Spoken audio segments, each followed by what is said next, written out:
Sumainyo ang Panginoon. At sumaiyo rin. Ang mabuting balita ng Panginoon ayon kay San Lucas. Papuri sa iyo, Panginoon. Noong panahong iyon, sinabi ni Jesus sa kanyang mga alagad, walang mabuting punong kahoy na namumunga ng masama, at walang masamang punong kahoy na namumunga ng mabuti. Nakikilala ang bawat punong kahoy sa pamamagitan ng kanyang bunga. Sapagkat hindi nakapipitas ng igos sa puno ng aroma at di rin nakapipitas ng ubas sa puno ng dawag. Ang mabuting tao ay nakapagdudulot ng mabuti sapagkat tigib ng kabutihan ang kanyang puso. Ang masamang tao ay nakapagdudulot ng masama sapagkat puno ng kasamaan ang kanyang puso. Sapagkat kung ano ang bukang bibig, siyang laman ng dibdib. Tinatawag ninyo akong Panginoon, Panginoon, ngunit hindi naman ninyo ginagawa ang sinasabi ko. Ipakikilala ko sa inyo kung kanino natutulad ang bawat lumalapit sa akin, nakikinig ng aking mga salita at nagsasagawa ng mga ito. Katulad siya ng isang taong humukay ng malalim at sa pundasyong bato nagtayo ng bahay. Bumaha at ang tubig ay bumugso sa bahay na iyon, ngunit hindi natinag, sapagkat matatag ang pagkakatayo. Ngunit ang nakikinig ng aking mga salita at hindi nagsasagawa nito ay katulad ng isang taong nagtayo ng bahay na walang pundasyon. Bumaha, nadaanan ng tubig ang bahay na iyon at pagdakay bumagsak. Lubusang nawasak ang bahay na iyon. Ang mabuting balita ng Panginoon. Pinupuri ka namin, Panginoong Hesukristo. Isang mapagpalang umaga po sa inyong lahat. Atin po munang balikan ang ilan sa mga salitang atin pong narinig ay binigay sa ating ebanghelyo sa linggong ito. Nung Lunes, narinig po natin na sinabi ni Jesus sa kanila, tungkol po ito doon sa pagpapagaling ni Jesus doon sa lalaking may sakit, araw ng pamamahinga. Sila po ay nasa sinagoga at minamanmanan si Jesus kung ano ba ang gagawin niya doon sa lalaking iyon. Kung kaya, ang sabi ni Jesus sa kanila, tatanungin ko kayo, alin ba ang ayon sa kautusan? Ang gumawa ng mabuti o ang gumawa ng masama sa araw ng pamamahinga? Gaya ng nasabi ko po nung Lunes, walang pinipiling oras o araw ang paggawa o pagbibigay ng kabutihan sa kapwa. Kapag hiningi ng pagkakataon, ibigay kung kaya natin ibigay ang kabutihan nito. At matapos po ang bahaging ito, nung Martes, ipinaalala sa atin ang kahalagahan ng pananalangin.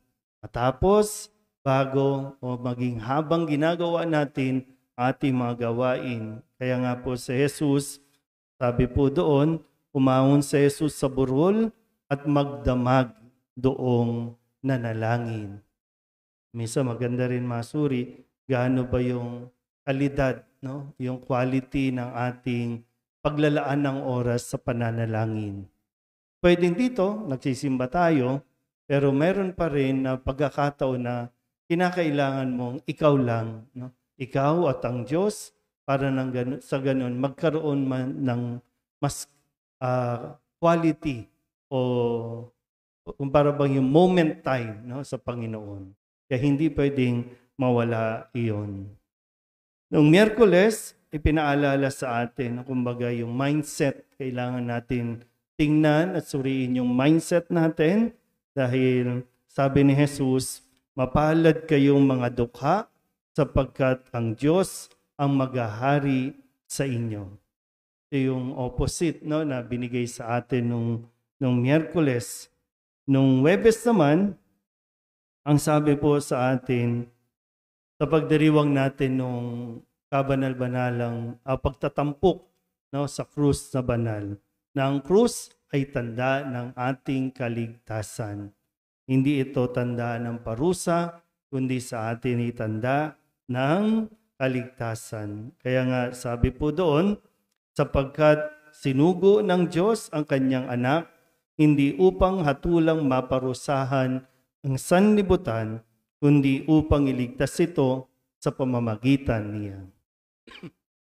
Nung Biyernes, kahapon, sa pagdiriwang naman ng pagdadalamhati ni Maria, ay sinabi, no, narinig natin na sinabi, tandaan mo, ang batang ito'y nakatalaga sa ikapapahamak o ikaliligtas ng marami sa Israel. So, gaya nung nabanggit natin, ano ba ang tingin natin sa krus? Kasi ito ay pwedeng kaligtasan o kapahamakan dahil nga ang tingin natin ay kahirapan, ayaw natin ng maghirap dito sa lupa. Pero kung hindi tayo makakaranas ng hirap dito, hindi natin mararanasan ang ginhawa pagkatapos ng buhay dito. Kahapon, ngayon, ang sabi sa atin, nakikilala ang bawat punong kahoy sa pamamagitan ng kanyang mga bunga.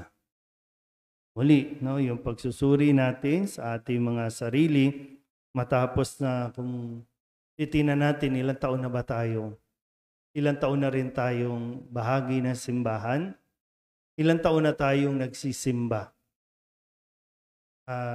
Kamusta yung ating pong kumbaga pagkatao, kamusta ang ating pakikipagkapwa, kamusta ang ating ugali.